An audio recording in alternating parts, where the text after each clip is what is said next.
Hello and welcome to Clever Paws. For today's video, I thought it might be interesting to compare different techniques for line art.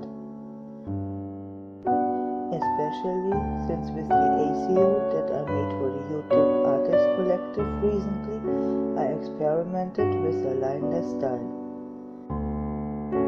So for the first one of my illustrations, I'm using a brown colored micron in 0.1, which is well within my comfort zone.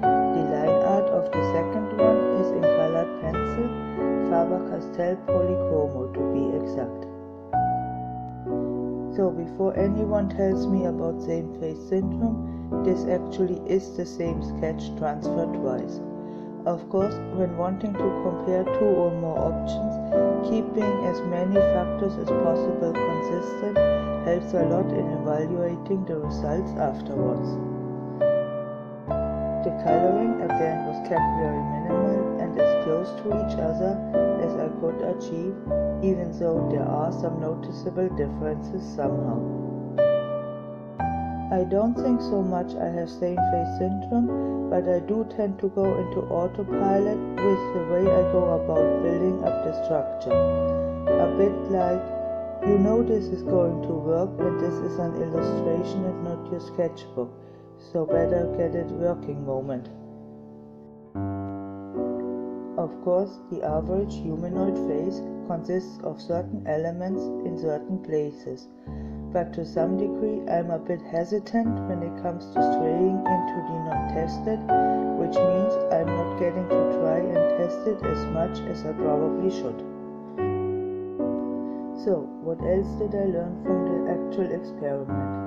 For my usual illustration style, I prefer the effect the micron or ink in general gives me, but I will probably include some colored pencil for areas such as the collarbone going forward.